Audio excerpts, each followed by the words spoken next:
Así que vamos a la palabra de Dios y que el Señor nos dé gracia, ¿verdad?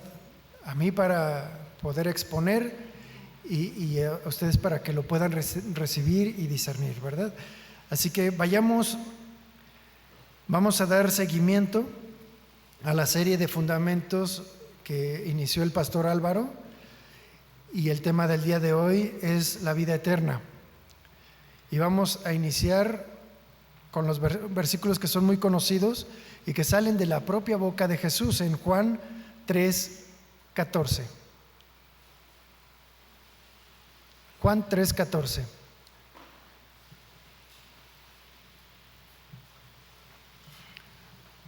Ustedes me dicen cuando ya lo tengan. Juan 3:14. Dice así: y como Moisés levantó la serpiente en el desierto, así es necesario que el Hijo del Hombre sea levantado, para que todo aquel que en él cree no se pierda, sino tenga vida eterna. Versículo 16. De tal manera amó Dios al mundo, que ha dado su Hijo unigénito, para que todo aquel que en él cree no se pierda, sino tenga vida eterna.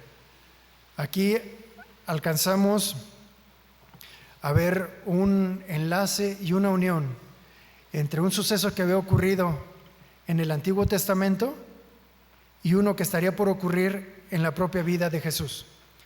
Así que el contexto de estos versículos se da cuando uno de los principales líderes religiosos, llamado Nicodemo, es traído delante de Jesús por su fama y sobre todo en el círculo que él se movía.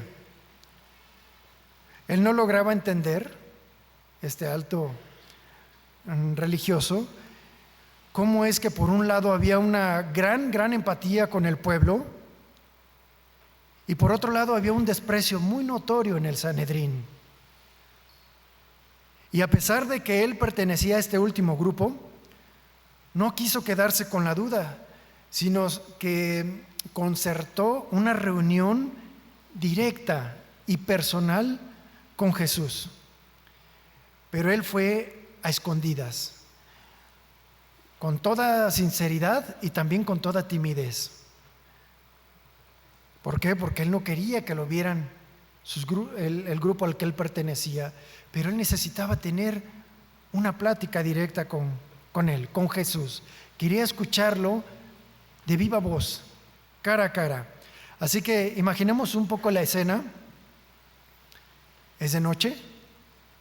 Él probablemente en algún cubículo, algún cuarto, en alguna sala, o tal vez en la azotea, ¿no?, a la luz de las estrellas. Y vemos en esa escena al maduro Nicodemo, que tiene delante de él notablemente a un hombre mucho más joven llamado Jesús. Y lo tiene delante de él, a Jesús, dispuesto a escucharlo y a responder todas sus dudas, porque a pesar de que su temor de ser visto, él percibe en ese ambiente paz. Y no ve un rechazo, porque las intenciones que tiene Jesús hacia él, hacia Nicodemo, le dan tranquilidad y le dan confianza, una confianza por la cual él podría preguntar prácticamente cualquier cosa. Sin embargo, en la conversación que tiene Nicodemo, como que él intenta justificar las hostilidades que tiene su gremio delante de Jesús, como que él lo intenta apaciguar y le dice a Jesús: sabemos que has venido de Dios como maestro, porque nadie puede hacer estas señales que tú haces si Dios no está con él. Y Jesús, así como: ¿sabemos? Si nada más te veo a ti, solamente a ti. De cierto te digo que el que no nace de nuevo no puede ver el reino de Dios. Esta respuesta de Jesús como que desmorona el intento de Nicodemo de generalizar una intención. Él pretende generalizarla y Jesús le dice, no digas sabemos, porque yo sé qué es lo que tú buscas. Tú quieres ver más allá de las señales. Tú necesitas respuestas a tus preguntas y tú comprendes que yo estoy aquí por algo que va más allá. Pero te digo que lo que tú quieres comprender, no los demás, porque a los demás no les interesa si no estuvieran aquí, pero lo que tú quieres comprender solamente te puede ser revelado si naces de nuevo. Así que Nicodemo, como cualquiera de nosotros que está dispuesto a saber más, hace una pregunta de lo más inocente y natural y comprensible, y creo que cualquiera lo haría, a cualquiera de nosotros, a cualquiera que estaría iniciando por conocer a Jesús, y le pregunta, a ver, ¿cómo yo siendo viejo puedo volver al vientre de mi madre y volver a nacer? Es decir, ya me olvido de los demás, no, ahora yo estoy preguntando por mí, porque es algo personal. Jesús, ya me descubriste, pero ¿cómo puedo hacer para volver a nacer de nuevo? Esto no hace más que reflejar el profundo interés individual que Nicodemo tenía, porque pareciera que su intento de disuasión fracasó o no era necesario, y se ven notablemente sus intenciones, porque delante de Jesús eso está al descubierto. Porque Nicodemo tenía un interés genuino. Y después de esto, Jesús le comienza a decir que no es necesario un nacimiento físico, sino que Él se refiere a algo espiritual. Y le dice, no tienes que volver a nacer del vientre de tu madre, más bien tienes que volver a Dios. Y Él te hará renacer por medio del agua de su palabra y por medio de su espíritu. Porque así como tú no fuiste capaz de nacer por ti mismo, tampoco tienes la capacidad de que tú nazcas de nuevo, de forma directa, si Dios mismo no interviene para que tú puedas hacerlo. ¿Por qué? Porque el nacer de nuevo es un regalo de Dios. Un regalo que es anhelado y esperado. Pero ¿sabes qué? No sabes en qué momento va a ocurrir y no comprendes cómo va a ser ese momento ni cuándo ocurrirá. Sin embargo, el Espíritu de Dios te dará testimonio al tuyo de que tu vida es totalmente diferente. ¿Cómo puede ocurrir esto? ¿Cómo puede ocurrir que tenga una nueva vida?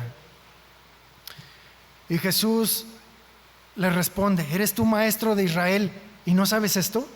Tú enseñas de la palabra y no entiendes que nacer de nuevo está escrito, está en las Escrituras, está en la ley. A ustedes, claro, esto aparece más adelante, ¿verdad? Estoy parafraseando de una conversación utilizando la misma palabra para que se entienda un poco más. A ustedes les parece que en las Escrituras está la vida eterna, y es correcto. Y ellas, las mismas Escrituras, dan testimonio de mí. Es decir, Nicodemo, estás delante de aquel que puede hacer ese cambio en tu vida, pero no solamente en tu vida terrenal, no, sino en tu vida eterna, en tu vida celestial. Y te voy a explicar cómo es que las Escrituras se darán cumpliendo de forma literal todo aquello que estaba escrito en mi propia vida, Nicodemo. Te lo voy a explicar. Moisés levantó la serpiente de bronce en el desierto, y del mismo modo yo, el Hijo del Hombre, tengo que ser levantado en lo alto, para que todo aquel que crea en mí, tenga vida eterna.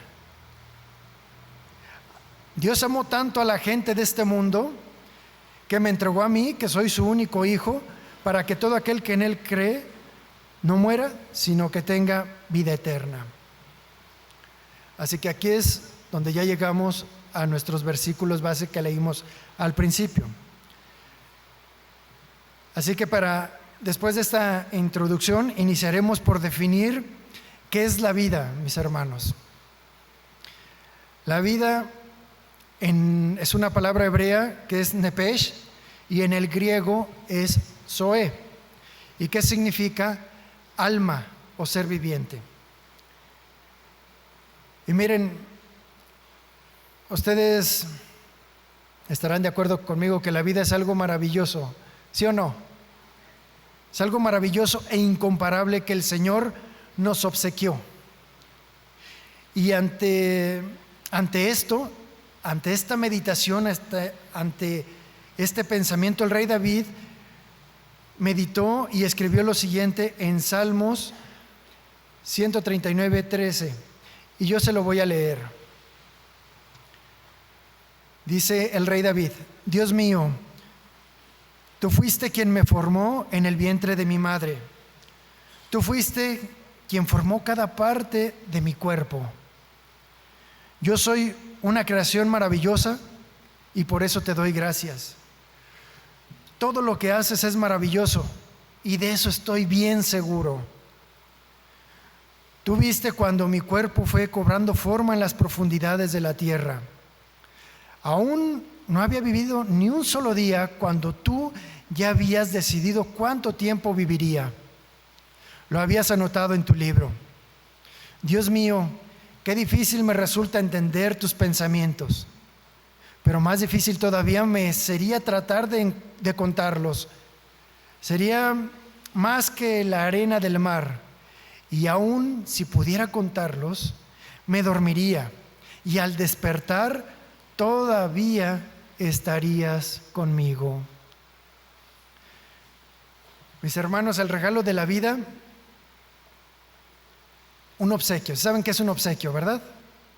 Algo que se otorga de forma gratuita. Este regalo de la vida que nosotros tenemos no viene solo. No es un obsequio impersonal ni tampoco descuidado.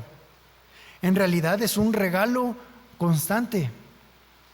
Porque Dios no solamente se limitó a darte la vida, no, porque Dios la sustenta, la mantiene y la conserva en una combinación entre su voluntad y la tuya. Y obsérvalo. ¿Acaso en este momento tú te concentras en que tu corazón siga latiendo? ¿No? ¿O dejas de hacerme caso para seguir respirando? ¡Qué maravilloso!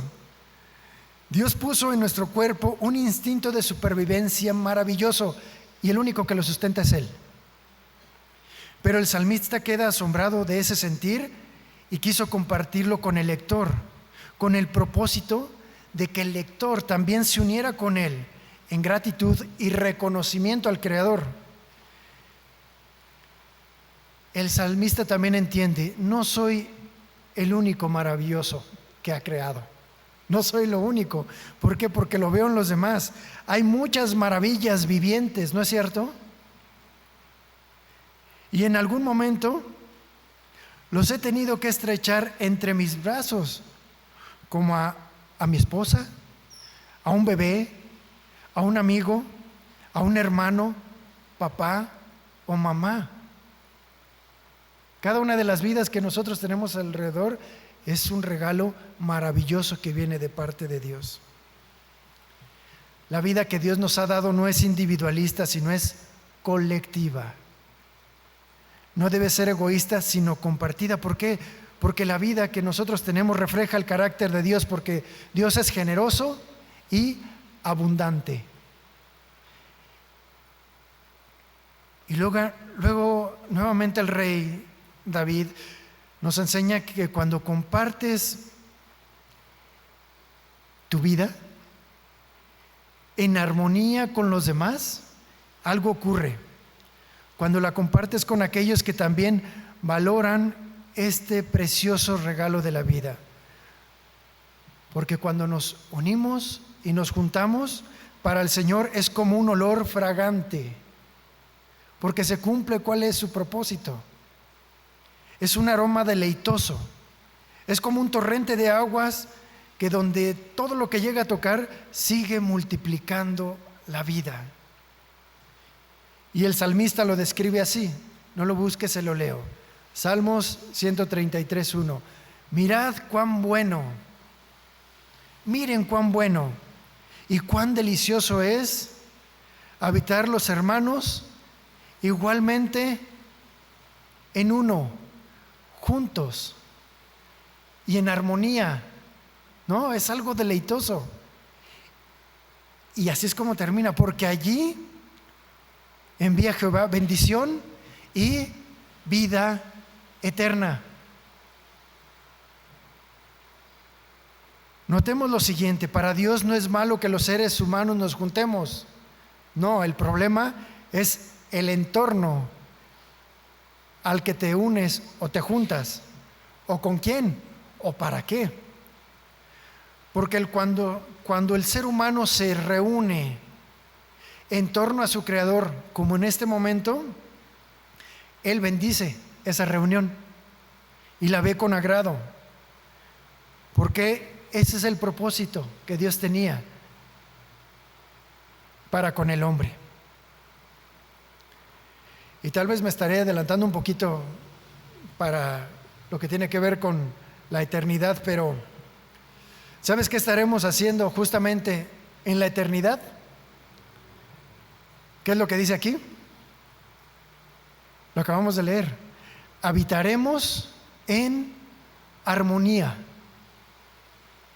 Habitaremos en armonía, sin pleitos, sin celos, sin iras, ni contiendas, sin envidias. Y qué feo es tener pleitos entre los hermanos, ¿no? ¿Sí o no? ¿Quién se acuerda? Levante su mano. Hay nada más como 5, todos los demás son hijos únicos, ¿eh? Bueno, vamos a compartirles qué era lo que se sentía. Cuando nos peleábamos nosotros entre hermanos, sobre todo en las noches, en los momentos más oscuros, nuestros papás nos decían: órale, ya, a dormir, ¿no? Y nos daban un calmante, un somnífero natural, cuando nos estábamos peleando o agrediendo. ¿Qué era lo que pasaba? Que nuestros padres nos separaban. Pues hacía decir el Señor con los hijos que no quieren madurar, ¿verdad? Que nomás andan peleando con los hermanos. Se le dice: órale, hijo, a dormir, para que después despiertes en la eternidad. ¿Entienden la analogía, verdad? ¿No quieres madurar? Así que, mi apreciado hermano, como puedes observar, la vida terrenal que nos tocó vivir en la tierra no fue elegida y no fue seleccionada.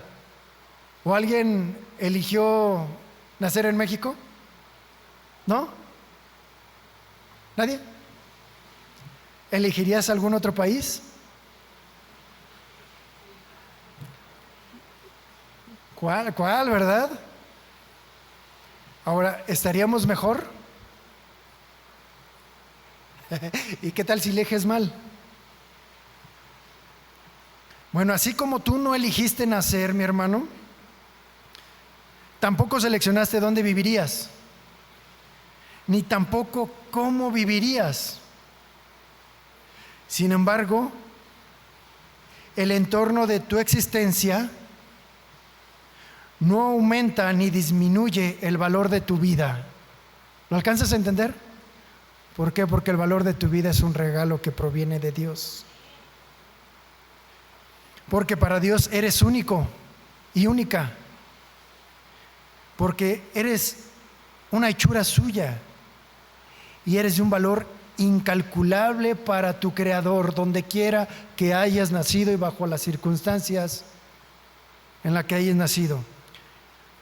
Porque Dios, fíjate, en su soberanía y en su conocimiento anticipado de las cosas, eligió que vivieras en el lugar en el que ahorita tú estás y con las personas que estás. Y la pregunta es, ¿fuiste bendecido donde naciste? ¿O de plano reservas tu comentario? Lo más prudente es guardar silencio cuando no sabes qué decir, ¿verdad? O cuando la situación es adversa. Pero lo más sabio es aprender de las experiencias ajenas, porque necesitamos subir nuestro conocimiento y comprensión para que no cambien los demás, sino que cambie tu perspectiva.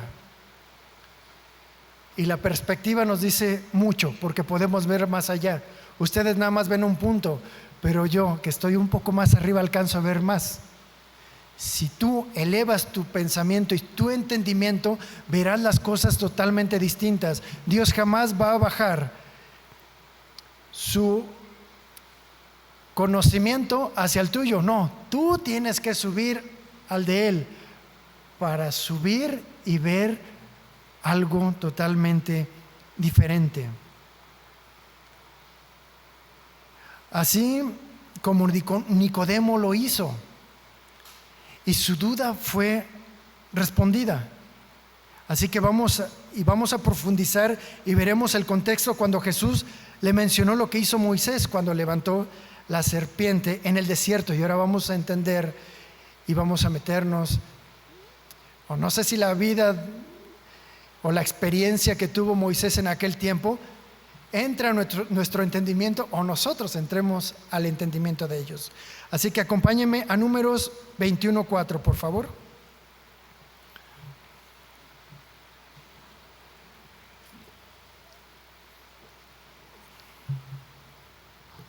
Números 21:4. Dice así: ¿Después de qué? Lo anterior dice que hubo una derrota. Sin embargo, Dios les dio una victoria al pueblo sobre sus enemigos, al pueblo de Israel. Dice: después partieron del monte Hor, camino del Mar Rojo, para rodear. Digan todos, rodear. Entonces no fue un camino directo, ¿verdad? Tuvieron que regresar. Y tuvieron que rodear la tierra de Edom. Y luego pasó algo. Pero se desanimó el pueblo por el camino. Digan, desanimó. Se desanimó. El desánimo, mis hermanos, la depresión, la angustia, la escasez, porque ellos vienen caminando desde Egipto, la estrechez y la queja nos pueden arrastrar a tomar decisiones erradas y hablar en contra de Dios y también de nuestras autoridades, ¿sí? Y nuestras autoridades pueden ser nuestros propios padres. Este tipo de circunstancias externas nos pueden arrastrar e ir en contra de aquellos que con mucho esfuerzo intentan llevarnos a un lugar mucho mejor. ¿Por qué? Porque estamos viendo las circunstancias y no nos ponemos en el lugar del otro. Así nos puede pasar en el camino, durante nuestra vida. Y así fue como le pasó al pueblo de Israel. Él se desanimó porque en el camino encontraron mucha oposición. Así como a nosotros nos puede pasar, en nuestra vida podemos encontrar mucha oposición. Sin embargo, se olvidaron de que Dios estaba con ellos, de que Dios los alimentaba con el maná. Dios los defendía en contra de sus enemigos cuando el faraón y todo ese ejército querían acabar con ellos. Dios los cubría del sol por medio de una nube, y Dios los calentaba por medio de una gran antorcha en la noche. Pero el pueblo solamente se enfocaba en las adversidades y no en las bondades de Dios. Y así nos puede pasar a nosotros también. Solo se enfocaban ellos en lo terrenal y no en lo divino. Y aquí vemos un claro ejemplo de cómo el pueblo de Israel no eligió las circunstancias para atravesar el desierto. El que las eligió fue Dios. ¿No es cierto? Dios los puso en ese camino. Es más, de Egipto hacia la tierra prometida en un par de meses pudieron haberlo hecho. Sin embargo, por la dureza del corazón los hizo vagar por 40 años y dar vueltas. Entre ellas estuvo esta, justamente. Sin embargo, Dios eligió precisamente esas circunstancias para demostrar su poder y su gloria. De la misma forma, así soberanamente Dios te eligió a ti para ponerte en esa familia donde estás y en esas circunstancias en las que vives. ¿Para qué? Para bendecirte, para demostrarte que Él es más grande que toda prueba o que toda aflicción. Sin embargo, tal vez nos encontramos hablando mal en contra de Dios y de los demás, como lo hizo el pueblo elegido. Dice así: pero se desanimó el pueblo por el camino y comenzó a hablar en contra de Dios y contra Moisés. Y dijo así el pueblo: ¿por qué nos hiciste subir de Egipto? ¿Por qué nos hiciste subir de Egipto? Y ahí viene el reclamo contra Moisés. ¿Sabes cuánto tiempo había pasado desde que salieron de Egipto hasta ese momento? Aproximadamente 40 años.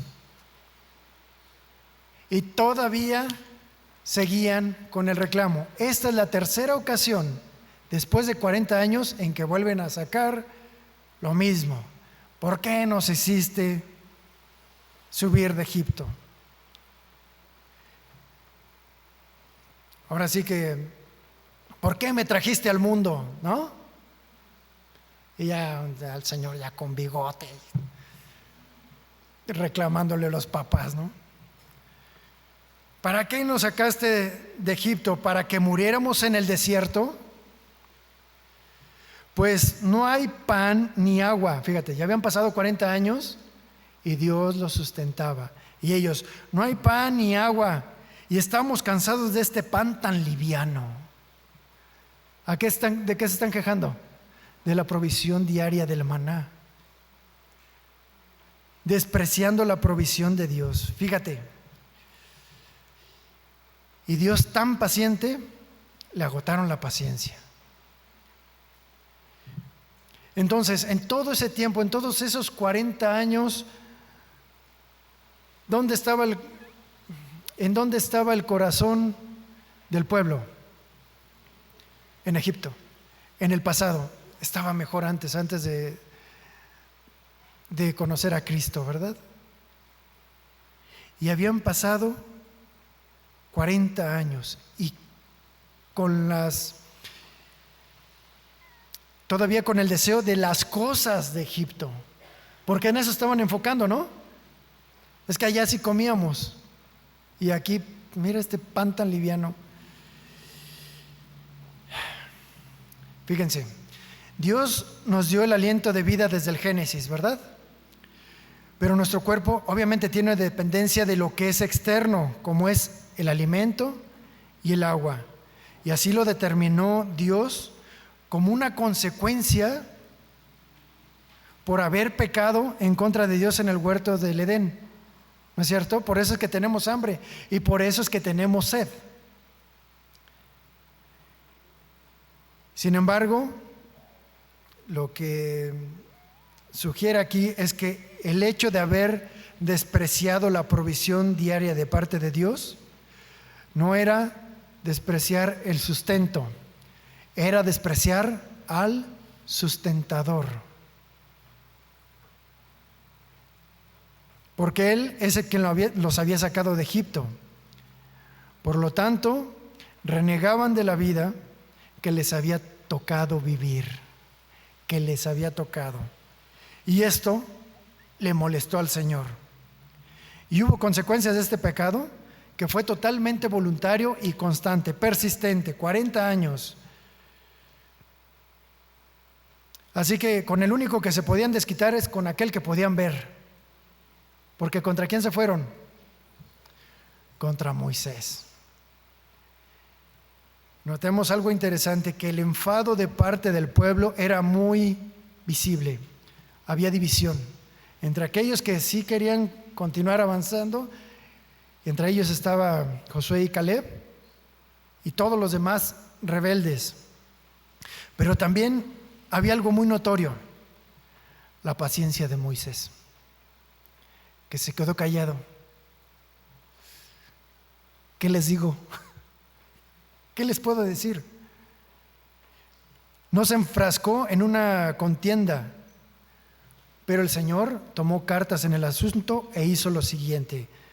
Números 21:6. Entonces Jehová envió y mandó contra el pueblo unas serpientes venenosas que mordían al pueblo, y así murió mucha gente de Israel. ¿Qué fue lo que hizo Dios? De alguna manera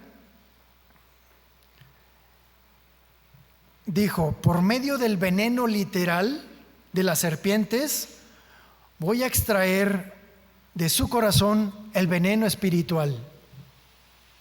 Y para esto utilizaré un antídoto material y visible, porque el ser humano es sensorial por naturaleza, necesita ver, necesita palpar.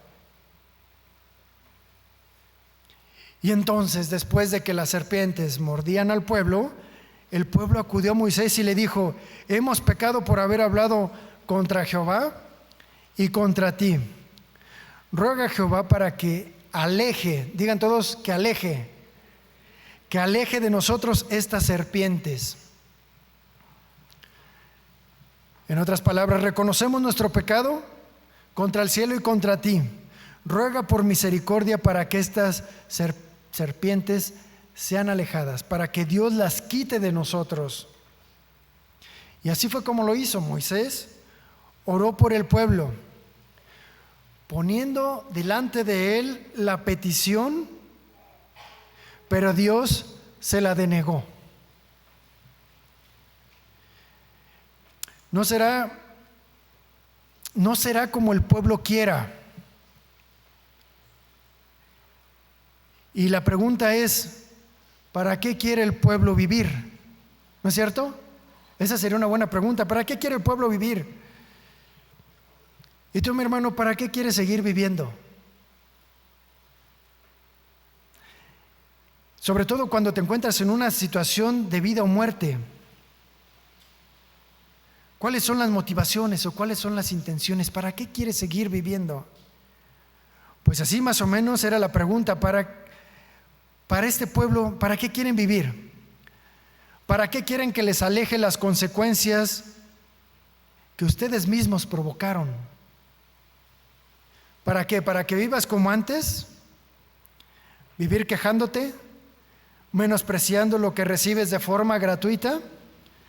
¿Para seguirte quejando de mi protección, de mi provisión, de mi cobijo, de mi cobertura, incluso de mi compañía? ¿Para eso quieres seguir viviendo?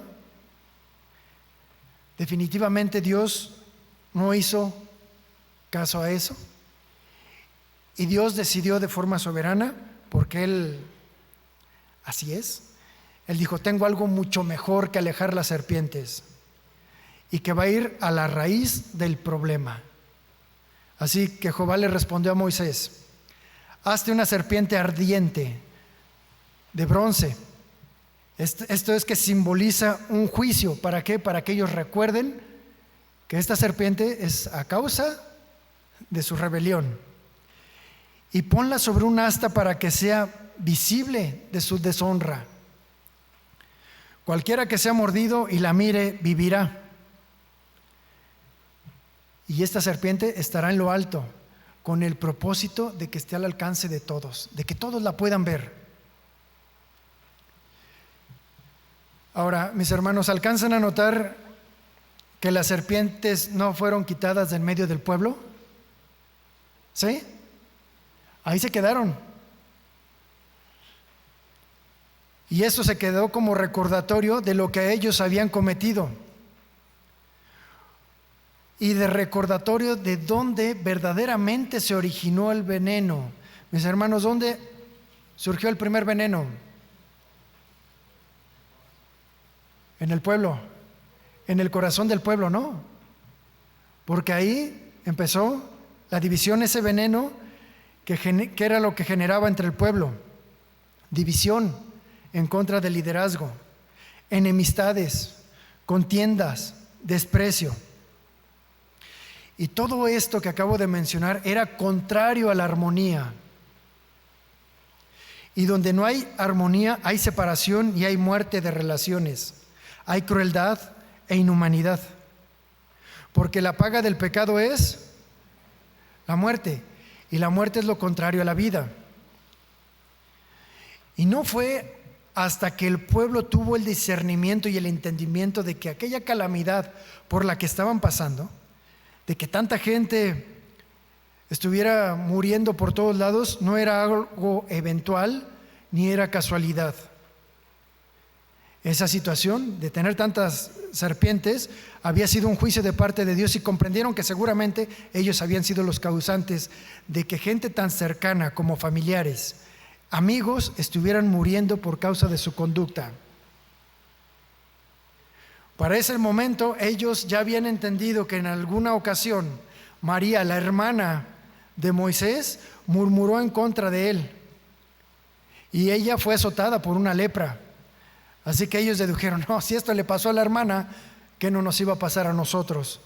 Así que esto es producto de lo que salió de nuestro corazón en contra de Dios y en contra de nuestro liderazgo. Y fíjate algo interesante, porque la confesión del pecado del pueblo, esto es bien importante, la confesión del pecado del pueblo provocó que Dios proveyera la solución. Antes no. Si no hay un reconocimiento, no puedes ver cuál es la provisión de parte de Dios. ¿Qué significa esto? Que Dios mismo propició las condiciones adversas con el propósito de que reconocieran que estaban recibiendo las mismas consecuencias de su rebeldía. Y el Señor le dio una solución que nadie imaginaba, porque en el momento que alguien era mordido, debería tener la fe en la palabra de Dios, ¿no es cierto? Fe en la palabra de Dios, porque la fe viene por el oír, y el oír la palabra de Dios. Y Dios dijo que cualquiera que viera la serpiente después de haber sido mordido, él iba a vivir.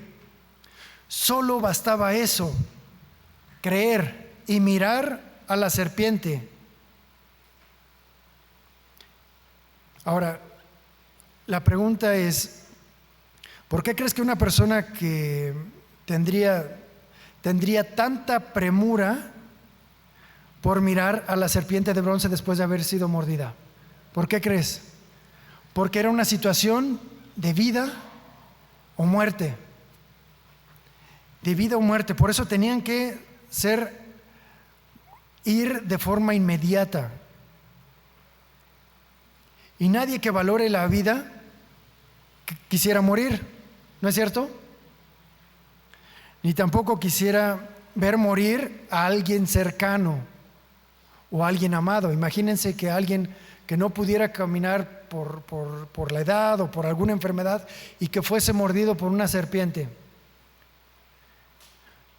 Pues ese punto también fomentaba, fíjense hasta dónde llega la serpiente, esa circunstancia también fomentaba la humanidad y la misericordia. Porque si no querías que muriera tu enfermo, alguien que tú querías, ¿qué tenías que hacer? Cargarlo y llevarlo hasta donde alcanzara a mirar a la serpiente. Y qué interesante que las serpientes mortales les recordarían que hay una serpiente que simboliza el juicio, pero a la vez les devolvía la vida. Y en abundancia, porque si una persona era mordida más de una ocasión,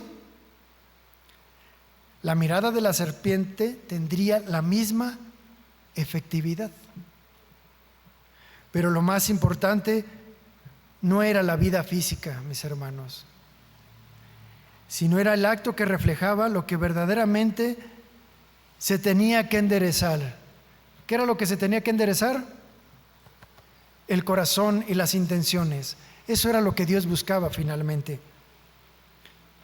Y justamente este ejemplo fue el que utilizó Jesús como antecedente para el versículo base de Juan 3:14. Como Moisés levantó la serpiente en el desierto, así es necesario que el Hijo del Hombre sea levantado para que todo aquel que en él cree no se pierda, no muera, ¿sí? Eternamente, eso está refiriendo. Todo aquel que en él cree no se pierda, sino que tenga vida eterna. Jesús hace una comparativa maravillosa explicando que lo que él vendría a hacer. No solamente él estaría haciendo la misma labor de Moisés, que era liderar y llevar al pueblo, sino que también él mismo sería el antídoto para un corazón endurecido, envenenado y entenebrecido por el pecado. Porque miren, mis hermanos, generaciones vienen y generaciones van, pero la condición del corazón y de los pensamientos humanos son los mismos. Cuando la ingratitud gobierna nuestro corazón, porque cuando estamos en esa situación no podemos ver las maravillas de Dios, porque para verlas es necesario nacer de nuevo, como Jesús se lo explica a Nicodemo. Y Dios nos dice: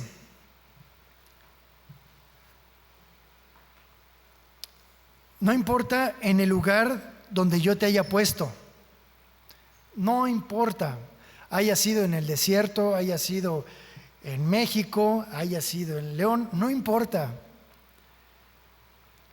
ni la condición en la que vivas, siempre habrá desiertos.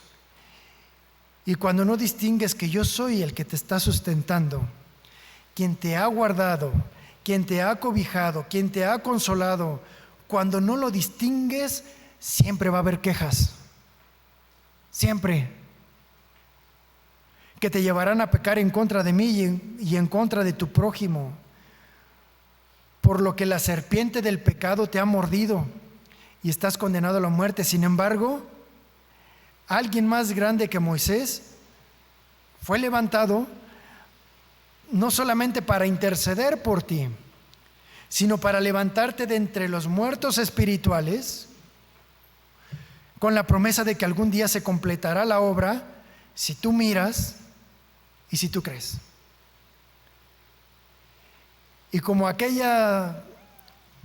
la cruz donde fue crucificado Cristo, donde fue levantado, ya no existe y no la alcanzamos a ver, ¿qué crees? Él ascendió y fue levantado y Él se encuentra en los cielos y Él ha dicho: la única forma en la que te puedas conectar conmigo es a través de mi palabra. Es a través de mi palabra, es la forma que tienes para mirar a los cielos y para que algo maravilloso ocurra en tu vida.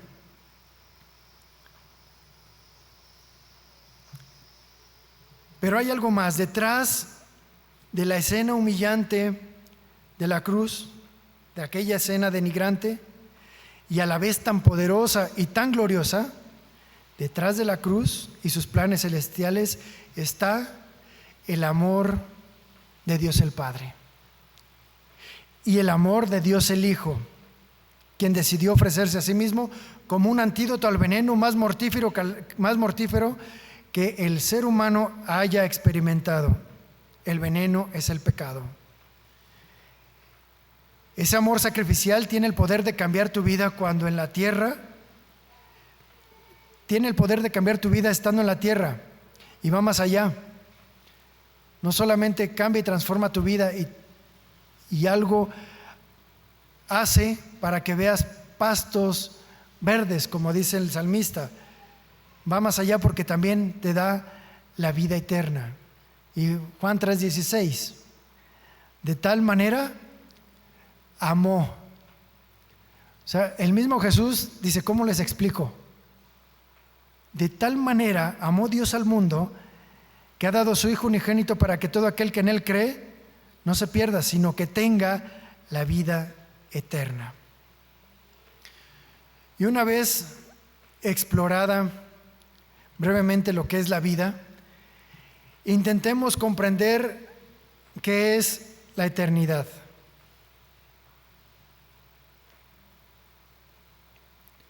¿Sí tienen tiempo? ¿Sí? La eternidad, ¿verdad? Toda la eternidad. Bueno, la realidad es que es imposible explicar y entender su magnitud en tan pocos minutos, mis hermanos. Ya que sería como explicar la misma palabra de Dios que vive y permanece para siempre. O sea, ¿cómo comprenderla?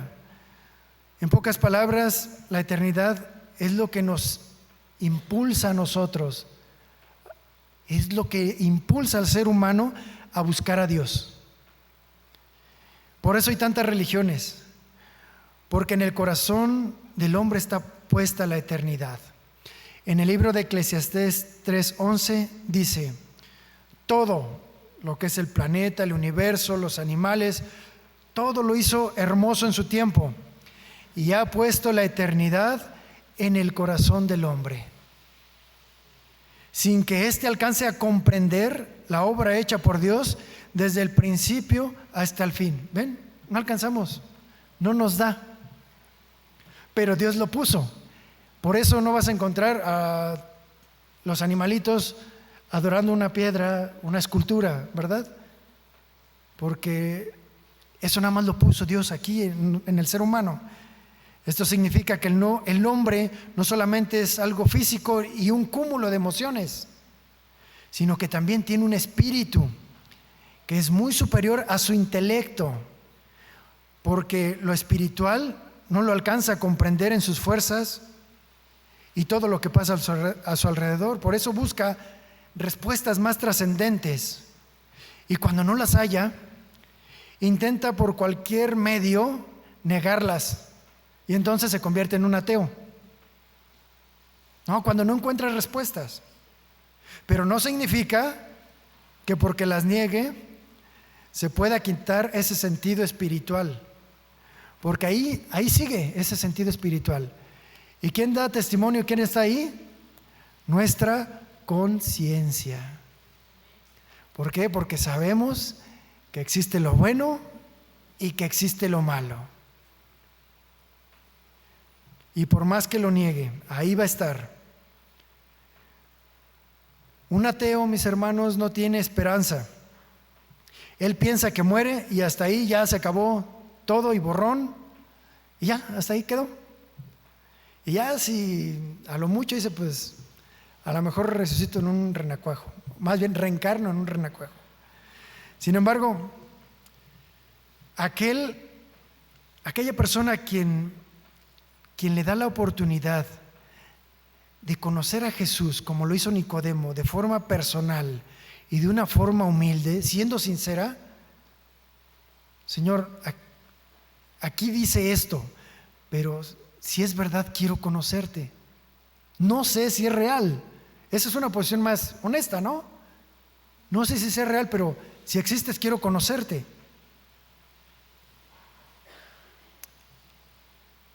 Pero cuando haces esto con todo tu corazón, entonces en las palabras de Jesús encontrarás todo lo que necesitas.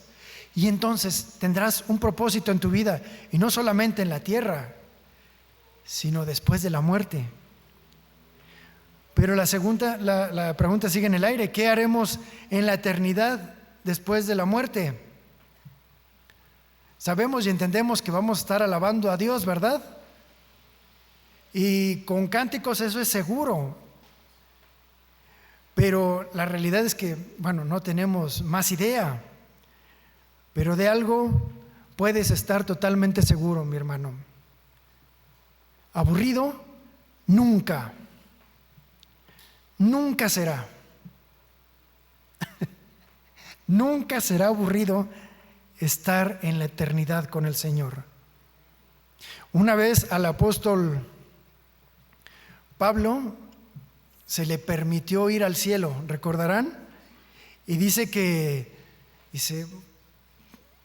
a mí se me permitió entrar al cielo, al paraíso, y vi cosas tan maravillosas, y escuché unas cosas que no se pueden pronunciar. Eso fue lo que dijo, no se pueden pronunciar.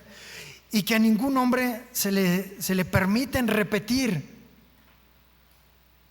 Y entonces le podríamos decir a Pablo, ay, no seas mala onda, dinos más, ¿no? Intenta explicarnos qué fue lo que viste, qué fue lo que escuchaste. ¿No les gustaría?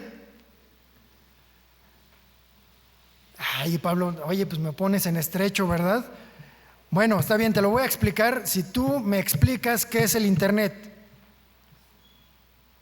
Ustedes lo usan, ¿no? Explícale, pregúntale a los hermanos. ¿Qué le digo a Pablo? ¿Qué es el Internet, mis hermanos? ¿Qué le podemos decir a Pablo para que él entienda qué es el Internet? Pues a mí se me ocurre, a ver, Pablo, mira, el Internet es una señal que viene del cielo. Ok, una señal que viene del cielo. No, pero no, no es lo que estás pensando. Esa señal no es de Dios. Entonces, ¿de quién? No, tampoco es del diablo. Bueno, depende de lo que veas, ¿verdad? No, tienes razón. ¿Cómo te explico? Bueno, si tú que utilizas el Internet no puedes explicarme, tú que lo utilizas a diario, yo que tuve esa oportunidad de ver y escuchar, ¿cómo quieres que te explique? Creo que ya lo entendimos, ¿verdad? Pero aburrido, créeme, que no va a ser. Seguramente él dijo, ay, aquí me quedo. Pero mira, Jesús, él dijo, e incluso le explica a Nicodemo, a ver, si no entiendes las cosas terrenales y no puedes explicar, ¿cómo vas a entender aquellas cosas que son del cielo? ¿Cómo te las puedo explicar? Más que con lo que tú alcanzas a tener aquí a la mano. Pero Jesús hizo algo maravilloso para todos los que estamos así cortos de visión, porque Él dijo, no los voy a dejar huérfanos. Yo les voy a traer a un consolador de la misma naturaleza que el Padre, de la misma naturaleza que yo, que es al Espíritu Santo. Él les va a enseñar todas las cosas, Él se los va a revelar en su momento y a su debido tiempo, porque Él también nos anhela. ¿Se han escuchado eso, verdad? Que Dios nos anhela, que el Espíritu Santo nos anhela celosamente. Y ahí también se ve el amor y la paciencia del Espíritu Santo, porque no nos deja a pesar de que nosotros lo contristamos. Y está ahí, esperando a que cuando somos mordidos por la serpiente, cuando hay amargura en nuestro corazón, rencor, todo lo que produce el pecado, que volteemos al Señor. Y el Espíritu Santo es el que nos lleva, Él es el que nos levanta.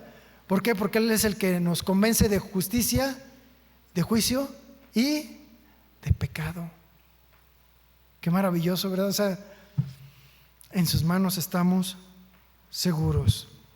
Gracias a Él podemos experimentar, mis hermanos, gracias al Espíritu Santo, podemos experimentar desde ahora, desde este momento, lo que hace un rato estuvimos haciendo en nuestros cantos, en la enseñanza. Podemos experimentar, ¿sabes qué? La vida eterna. Desde ya. O sea, no tienes que esperarte hasta que mueras, sino desde este momento. ¿Por qué? Porque Jesús nos lo explica de una forma muy sencilla, muy, muy sencilla. Esta es la vida eterna, que te conozcan a ti, el único Dios verdadero, y a su Hijo Jesucristo, a quien has enviado. Y a lo largo, desde que llegamos aquí, ¿no hemos estado haciendo eso?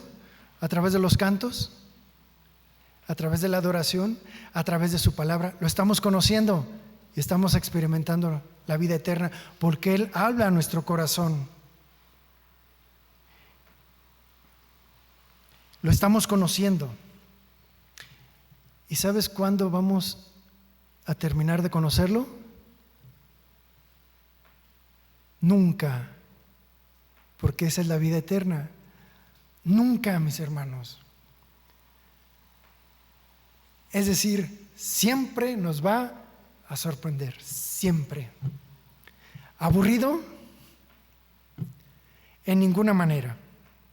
¿Y sabes qué va a provocar ese conocimiento? Que lo amemos más, porque tú no puedes amar a alguien que no conoces, ¿no? Y entre más lo conoces, más lo vas a amar. Y entre más amor, más conocimiento, porque más lo vas a querer conocer.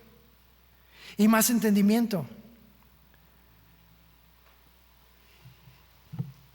Y no, en el cielo no habrá cabida al aburrimiento, mis hermanos. No. Pero puede ser que aquí en la tierra, en medio de una reunión que es para conocer al Señor, tú te encuentres aburrido. Y es solamente por esto, porque tu corazón está lleno de otras cosas que ocupan su lugar, al que le corresponde. Y Jesús dijo: pero el que beba del agua que yo le daré, cuando lo busques, como cuando tienes sed, no tendrá sed jamás, sino que el agua que yo le daré, eso que va a experimentar en su interior, será como una fuente de agua que salte para vida eterna, que salte. Esta es la voluntad del que me ha enviado, que todo aquel que ve al Hijo y cree en Él tenga vida eterna, y yo le resucitaré en el día final. Y fíjate también cómo en el Antiguo Testamento, en el libro de Daniel 12:2, habla acerca de este evento y de este suceso. Muchos de los que duermen en el polvo de la tierra serán despertados, algunos para vida eterna, otros para vergüenza y confusión perpetua. Confusión perpetua, es decir, eterna también. Los entendidos resplandecerán como el resplandor del firmamento, y los que enseñan la justicia a la multitud, como las estrellas a perpetua eternidad. Entonces, esta es la promesa que viene de parte de Dios. Así que, en resumen,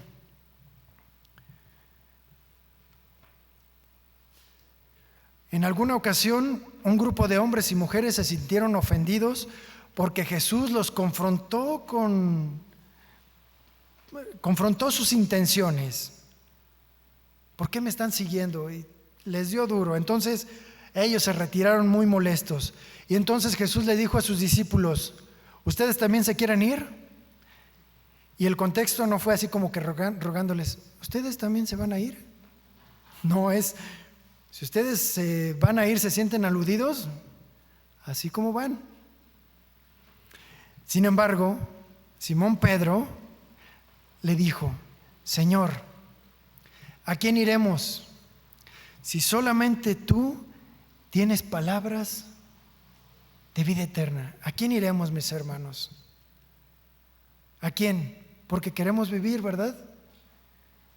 Y queremos una vida como la que Él nos ofrece.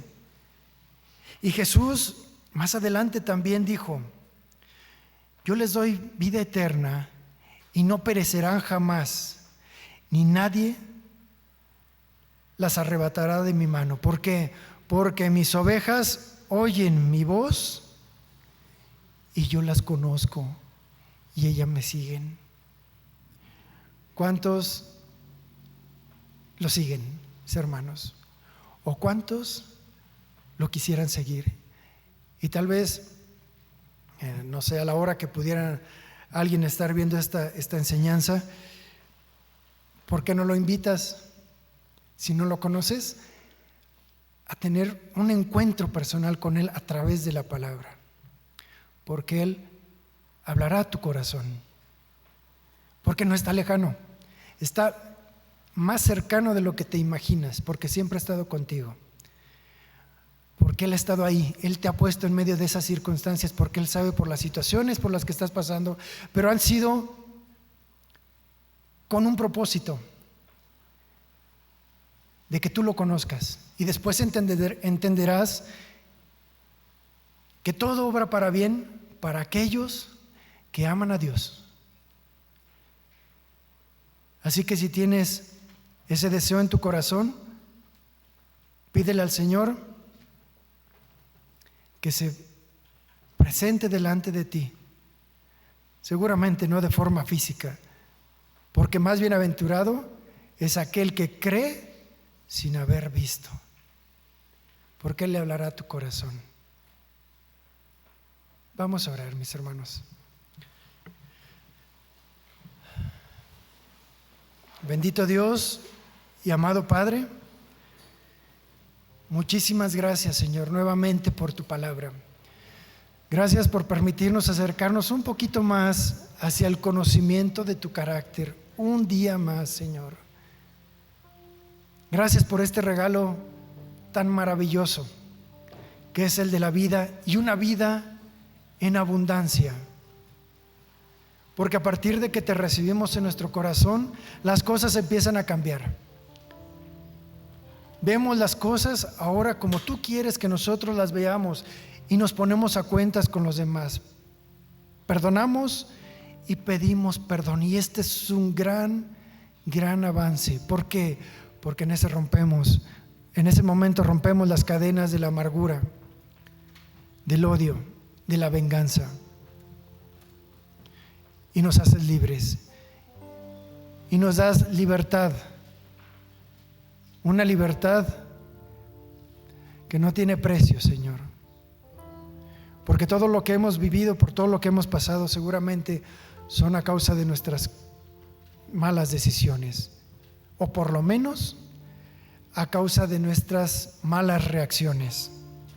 Te damos muchas gracias por el regalo de la vida, ese regalo tan maravilloso, que ahora tenemos la oportunidad de elegir, Señor, con conocimiento, con entendimiento, porque nos has conquistado, Señor, porque tú ahora quieres llenar ese vacío que hay en nuestro corazón para levantarnos de una muerte espiritual, porque estábamos alejados de ti, vacíos y muertos, recogiendo las consecuencias de esas malas decisiones. Pero tú, por medio de tu ejemplo, nos mostraste una forma de vivir, y que así podemos cambiar, porque ahora podemos echar manos de la vida eterna para seguir adelante, porque ahora tendremos un propósito, el cual es conocerte a ti, el único Dios verdadero, y a tu Hijo Jesucristo por medio del Espíritu Santo. Gracias por guardarnos en el hueco de tu mano, Señor. En verdad, la comparación que nos haces con unas ovejas es muy ilustrativo, Señor, porque nos haces entender que tenemos la vista muy corta, pero que tú, en tu misericordia, puedes abrir nuestros oídos para escuchar al pastor de las ovejas, y queremos formar parte de tu rebaño y de tu redil. Muchísimas gracias por tu palabra, Señor, porque fuera de ti no hay otro, porque eres fiel y tu palabra se cumplirá en nosotros. En el nombre de Jesús Amén. Que Dios les bendiga.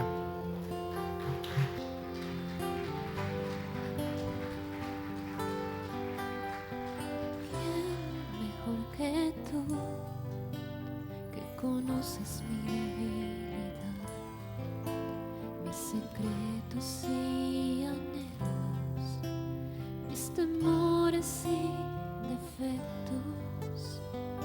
¿Quién es como tú, que me amaste tal y como soy, y por medio de tu Hijo me adoptaste como tuyo?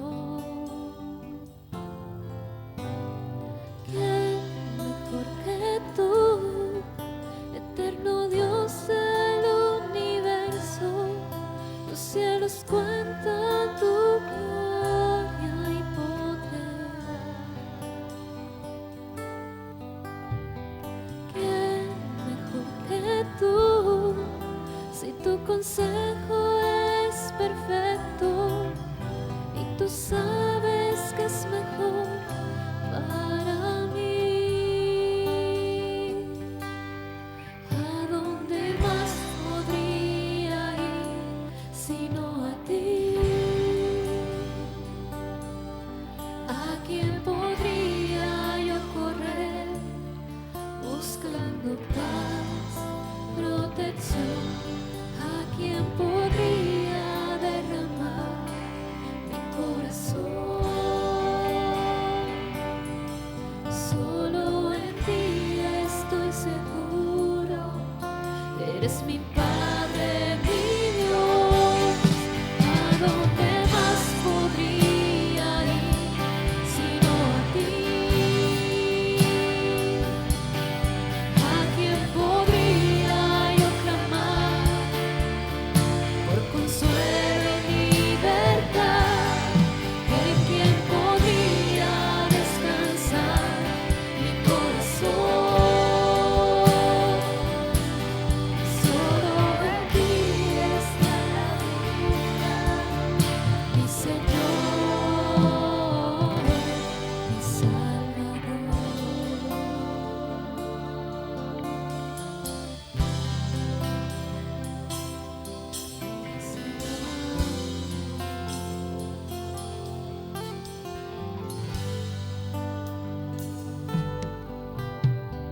¿Quién mejor que tú, que conoces mi debilidad, mis secretos y anhelos, mis temores y defectos?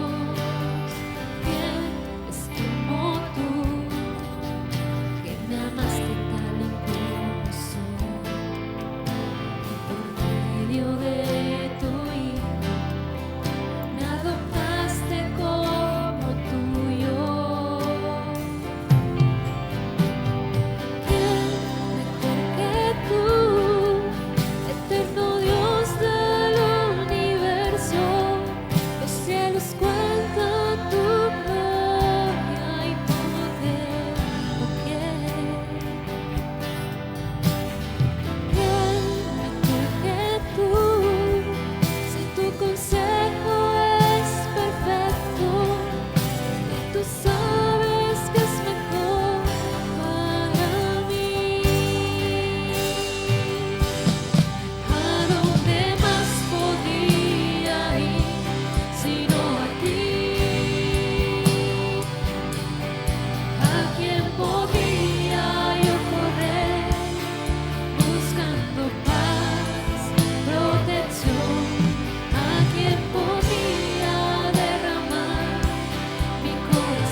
que soy.